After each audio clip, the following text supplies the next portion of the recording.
Okay, attention, top. Kyungyi. Jumbi, let's go into, let's have some high-grade pants. Let's go in with a knife hand, inward knife hand strike, a low inward knife hand strike. So we'll do this stepping backwards, and it's going to be reversed. So stepping backwards, hana, two. This technique is designed to come around and come in. You know, if you're striking on somebody's inner thigh or on the outside of the leg or into the groin, it's a low section strike. So it's designed to come inwards. Now, a common error with this, and look, get in the mirror, video yourselves, look at what you're doing, have your instructors look at you, your students look at you. A common error for this is that when you come down, I'll have to do this from the side to demonstrate the mistake. You come down, and as you come down, the back of the hand travels downwards. Okay, and you end up doing a backhand downward strike. Okay, and it's, you see people doing this all the time, and they throw their elbow down, and then the backhand comes down on top. So you see this action. Instructors that are in the group, you'll be conscious of telling students this. Now, the reason why that happens is because you are throwing your elbow in advance of your hand. Okay, your elbow's going and your hand's following and coming downwards. What I try and encourage people to do is to extend the hand. I'll do this from the front. So when I encourage them to extend the elbow and allow the hand to roll outwards. Okay, we've got again, we've got a bruiser breaker in here, reverse knife hand. Master Shepherd, world champion multiple times with this. He will tell you himself, you've got to get some swing in this. You've got to get some speed and swing. The same thing applies with this. It's not a kind of a downward strike or a fingertip thrust. This is a swinging technique. So allow your elbow to create the hand to swing outwards this way here. Okay. So don't allow it to come down the front. So just have a few, and as the hand's coming in, again let the hand come in high. It has a practical application. Don't let it come up the chest too much. Have it come in high, because there's a practical application. If you want to slip down the side of somebody and strike into their groin, that reaction hand, the hand pulling to the shoulder, serves a good purpose, and it creates good motor skills to rehearse with. So let me demonstrate this again. So you come in here, hand up forward, allow this elbow to come round, allow the hand to come round, okay? And let this hand swing in this way. Try not to, it's not a fingertip thrust, it's not a backhand strike. Forwards, hana, two. Okay, the chamber for this, a good question for the chamber of this. You want this to come from a high position, okay? We want to get as much body drop into this as possible. This is a very, very effective, powerful technique. So this wants to come really high, drop in, really fast, really aggressive. If your hand is quite low, you'll miss out on so much opportunity to gain speed and power. Again, back to that break-in. You know, get as much swing of that as possible here. So it's right from the top, coming down at this angle. Not from here, forwards. Right round the side. Okay, Haley's raised the question, the release in fact, I think you meant Do-san, Haley. I'll assume you meant Do-san. Yeah. So, the release in Do-san. We have 3 releases in color belt patterns. Okay, and we have Do-san, Jung-gun, and Hwarang. And those 3 releases are performed in 3 very different ways. This is going to be a bit challenging in this environment because I haven't got any bodies to manipulate and work with, but let's go through this as best we can. So the straight fingertip thrust. What I tend to encourage with this is I look for the hip drive into a sitting stance as a snap technique, and I make sure that the hand travels in a straight line as it rotates. Okay. And like I said, this is going to be tricky without having a body to show you with, but let's see how we get on. So this snap here, okay? So that execution, so I'm snapping my hips into a sitting stance, and I'm driving my hand. As I drive my hand, I'm rotating the wrist, okay? And that's the execution of the release. I then happen to pull it round at this stage to then execute the back fist. So after that first snap of the hip twist in the sitting stance, that's pretty much done. You've done all you need in that release. Let me explain to you, if I can, how that works. Let me get to the camera. All right, so if you've got somebody got a wrist, grabbed your wrist.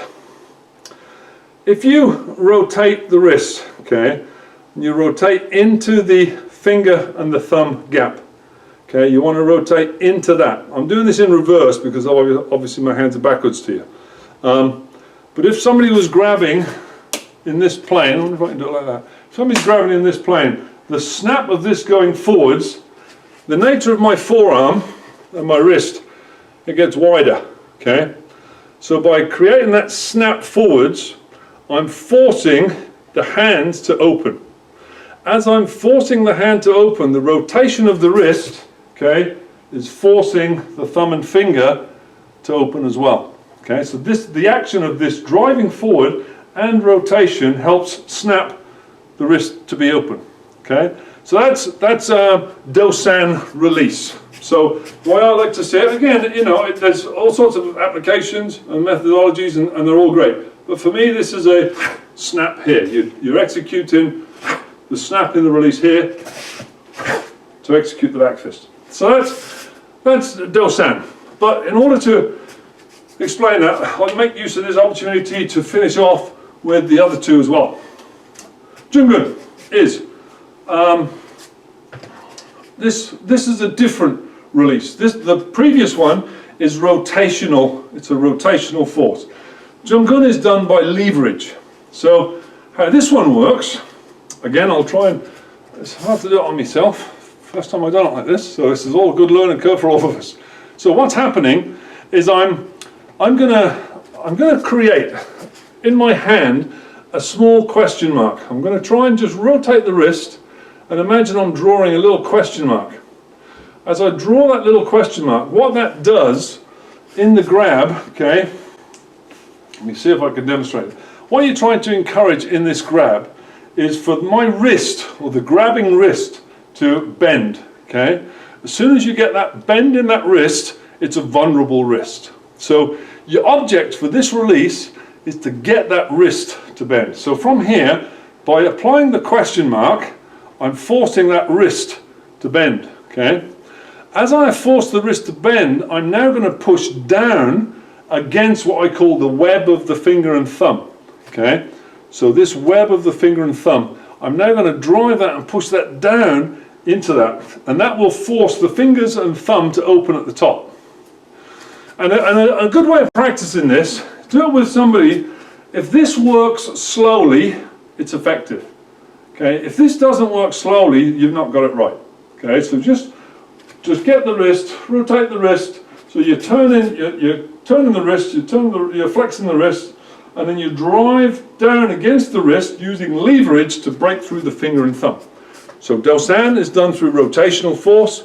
Jungun is done through levering force. The other thing to be mindful of, a little niggle of mine. Let me demonstrate to you a common, something I see, a common, what I consider a mistake. I shouldn't say that, a different technique. So, from the back fist, I see a lot of people pull the hand across the body. And when you go around tournaments, ITF tournaments, or these independent tournaments, you see the back fist executed and it comes across the body. Now the problem with that, if you do that against somebody and you just go from this position to this position, it's not a guaranteed release. But let me explain why people do that technique. They have seen what happens when you go from an L stance into a walk-in stance. And if they see that and they're not aware of the mechanics of hip twist, let me demonstrate to you what they see. Okay? So we go forwards here, back fist. 1, 2, 2. Now, you could look at that and you could say, well, I'm pulling my hand across. I'm pulling my hand. What's he doing? What's he talking about? He's pulling his hand across his body as well. So why is he saying not to pull his hand across his body? Well, what I'm doing, I'm not pulling my hand across the body. What's happening? I'm driving my hand from this start position directly down. In fact, down and slightly forwards, because I'm going from an L stance, into a walking stance. So I'm driving this down and forwards, okay? Add the rotation of the wrist here, I'm driving that forward. So you create the bend in the wrist and then it comes towards you.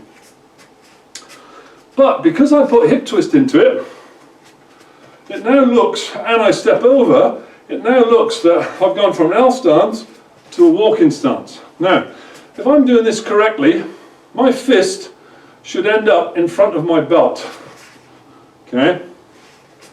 But actually it's only just dropped down. It's dropped directly downwards. It hasn't come across. I don't need it to, because my stance is going to go across to meet it. So now my fist just drops directly down. Add the rotation at the top to create that bend in the wrist, and there you have your release in Jung-gun, which doesn't pull across the body. It just appears to. And I think that's where it's come across from patterns. Master Shepherd, this would be a good question from your point of view. You know, there's people that perform patterns, and the whole point of getting good points, getting good scores, is to exaggerate what you do. And I think what's been seen over the years is this execution, let me go back a bit, has been performed and appears like I'm pulling in.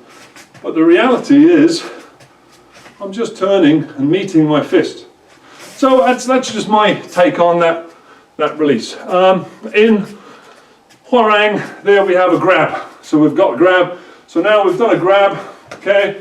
As we've done the grab, we're grabbing, supporting the wrist, and now the execution of a kick is what separates the grab. I'm using my kick to strike them whilst maintaining a bit of support and forcing the kick to have a greater effect by grabbing them. Obviously it's a release, so I'm performing it as I'm pulling away from it because I want to increase the benefit and the effectiveness of the side kick. So by pulling that, at the same time I execute a kick, I'm performing that release. So that's the three performed in the collar belt patterns.